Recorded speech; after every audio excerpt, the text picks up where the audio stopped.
Good morning and hello दोस्तों, कैसे हैं आप लोग? आशा करती हूँ ठीक होंगे, है ना?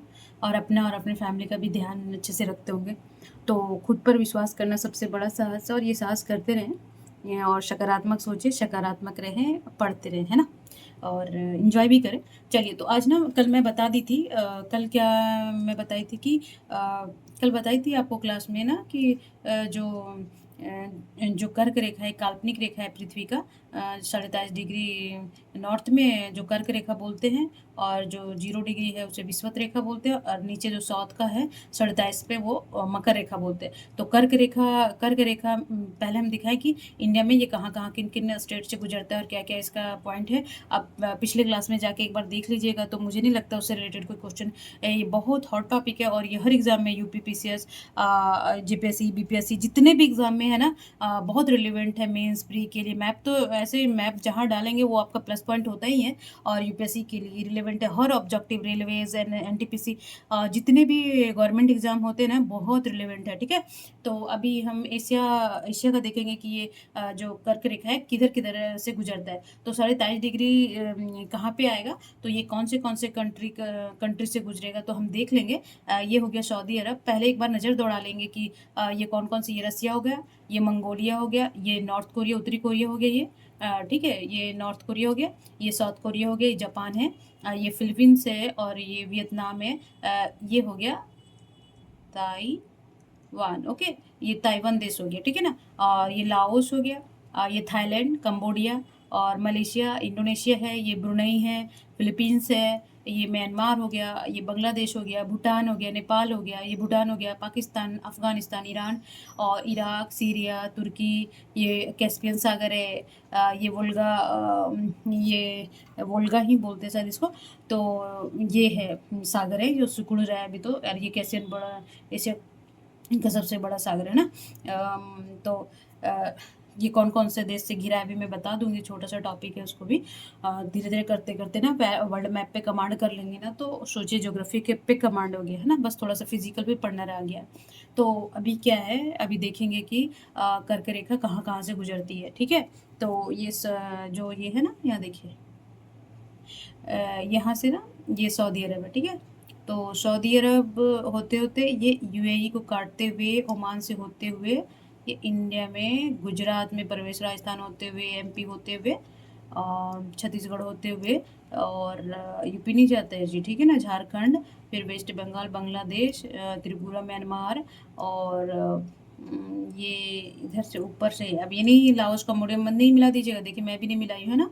और ये ताइवान होते हुए जाता है। तो अब काउंट करेंगे कितने कंट्री से होके जाता है। एक सऊदी अरब, यूएई 2, और ये संयुक्त अमीरात बोलते हैं ना वो, ठीक है। और ये ओमान हो गया, 3 हो गया। ऐसे याद रखिएगा ना, गल्फ कंट्री में 3, सऊदी अरब, ओमान, ओमान और यूएई, 3 हो गया। ऐसे याद रखिएगा, बाँट-बाँट के ना, तो भूलिएगा नहीं कभी।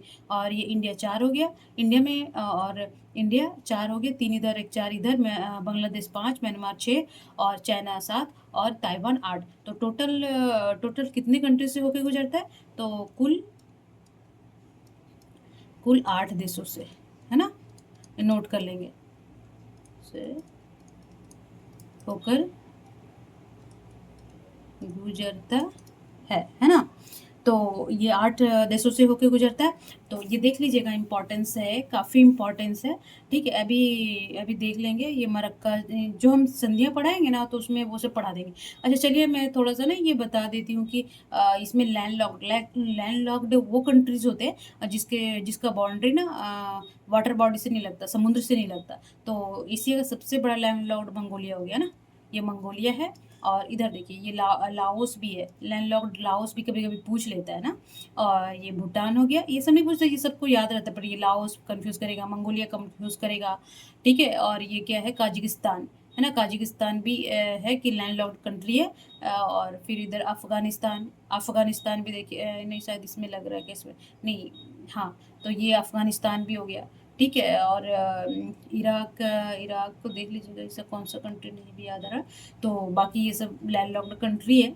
और देखिए, ये मालदीव है ना, तो ये हिंद महासागर हो गया, ये प्रशांत महासागर हो गया, और फिर ये भूमध्य सागर हम पढ़ाएंगे, और इधर काला सागर है तुर्की के बाजू में। तो हम बताएंगे ये इजराइल कंट्री, धीरे धीरे मैं पढ़ाऊंगी धीरे धीरे सारे कंट्रीज़ को, और बाकी इसकी राजधानियाँ देख लेंगे। और ये रसिया बहुत बड़ा है ना, तो ऐसे ये काफ़ी मतलब मुझे लगता है याद हो गया होगा ना। तो चलिए, मैं ना इसके साथ एक छोटा सा क्लास हो गया, तो 2-3 मिनट का और देख लेते हैं कि कैस्पियन सागर ना। तो मैं बताना चाहूँगी कि ये कैस्पियन सागर है ना। अब इसकी विशेषता नहीं, आज मैं सिर्फ टॉपिक ला रही हूँ क्योंकि बहुत लेंदी हो जाएगा। तो तुर्कमेनिस्तान कौन कौन सा ना, ये बहुत यूपीएससी का तो फेवरेट है क्योंकि कंफ्यूज करते हैं बच्चे बहुत। ये सारे नाम है ना, देखिए ये अजीब अजीब नाम है ना, काजाकिस्तान, तुर्कमेनिस्तान, ईरान, अजरबैजान है ना। तो अजरबैजान, फिर रसिया, तो ये कौन कौन से कंट्री को टच नहीं करता है, कभी कभी पूछ लेता है। और कभी कभी मैच में देगा इनमें से सही ये तीनों मिल रहे हैं, तो ऐसे करके मैच करने के लिए दे देता है। तो ये कैस्पियन सागर है, जो इतने कंट्री के बाउंड्री को शेयर करता है, मतलब उससे बाउंड्री से लगता है। तो अभी थोड़ा सा हिंदी में देख लेंगे, जिसको हिंदी की इंग्लिश मीडियम में दिक्कत होता है तो।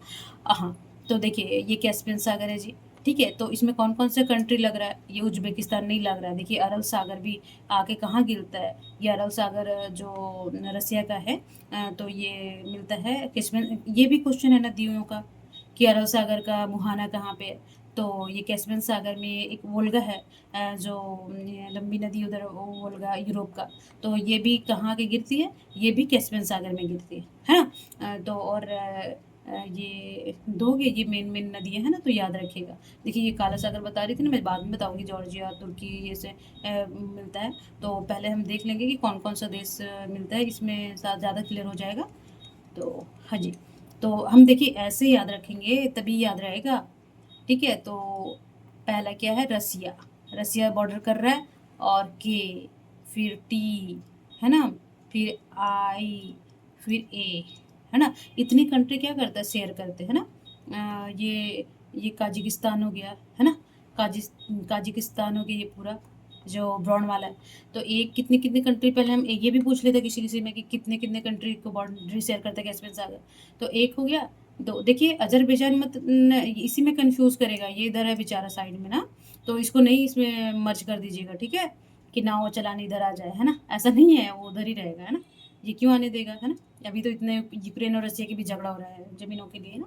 तो ये क्या है कि काजिकिस्तान का बाउंड्री लग रहा है, और तुर्कमेनिस्तान का, ईरान का, अजरबैजान का, और रसिया का। तो कौन कौन से हो गया, देखिए देखिए आर के टी। तो इसका कुछ बनेगा तो बना लीजिएगा। मैं ये सब झंझट लगता है मुझे, अब तो बट आपसे कुछ मैं कोशिश करती हूँ। देखिए कि आई से ईरान, ठीक है, के से काजाकिस्तान, ठीक है, की तर्न त और कित्रन ना, कित्रन बन जाएगा। तो के से काजाकिस्तान, आई से ईरान, टी से तुर्कमेनिस्तान, और आर से रसिया, और एन से क्या था जी, नहीं नहीं नहीं, टी के आर, अफगानिस्तान, ईरान ना, ए है, ठीक है। तो कित्रा, कित्रा, कित्रा बन जाएगा, देखिए कित्रा, कित्रा। तो के आई से ईरान, के से काजाकिस्तान, ईरान, और टी से तुर्कमेनिस्तान, और आर से रसिया, और ए से अजरबैजान। तो क्या बन गया कित्रा। मतलब ये 5 कंट्री जो है वो कैस्पियन सागर से लगते हैं, और इसकी राजधानी आप याद कर लेंगे। तो आई होप, मुझे ऐसा लगता है कि मेरा क्लास ये काफ़ी आप लोग के लिए महत्वपूर्ण होगा, आपके एग्ज़ाम के लिए, आपके लिए मीन्स आपके एग्ज़ाम के लिए। तो आशा करती हूँ आप पढ़ेंगे, देखेंगे, बार बार देखेंगे, और अच्छा करेंगे रिजल्ट में। तो चलिए आज मैं क्लास को समाप्त करना चाहती हूँ, और बोलती हूँ कि एक वृक्ष जरूर रखें, एक वृक्ष जरूर लगाएं, वो है शिक्षा का। तो बोलते हैं कि शिक्षा एक वृक्ष है जो हृदय में उगता है ना। तो शिक्षा क्या होता है, हृदय में। दिल ही तो जानता है ना कि ये अफगानिस्तान है, रशिया, माइंड तो जानता है पर दिल संजो के रखता है ना। तो शिक्षा एक वृक्ष है जो हृदय में उगता है और मस्तिष्क में पोषित होता है, ठीक है। तो हृदय में तो रहता है, पर इसको पोषण कौन करता है, इसको रिकॉल कौन करता है, इसको बार बार उसको बोलता है कि वहीं रहो वहीं रहो, ठीक है, फलो फलो। तो वो करता है मस्तिष्क, और जीभ के माध्यम से फल देता है। अब देखिए हमारे दिल में तो कुछ-कुछ कभी-कभी क्या होता है कि अरे याद आ रहा है बट ना हम मेरे दिल में है, मैं बोल नहीं पा रहा। तो वो रिज़ल्ट ही नहीं दे पा रहा है। दिमाग तो पोषित कर रहा है, दिल रख रहा है, वृक्ष है रख रहा है, पोषित कर रहा है। तो वही बोलते हैं कि शिक्षा एक वृक्ष है और जो दिल क्या करता है उसे हृदय में उगता है और माइंड है, जो मस्तिष्क है पोषित करता है और जीभ के माध्यम से वो रिज़ल्ट देता है ना? तो यही बोलते हैं कि ये वृक्ष को हर कोई लगाना चाहिए छोटे से बड़ा से लेके हर मानव या जीव-जंतु भी सबको ये वृक्ष ज्ञान का वृक्ष लगाना चाहिए।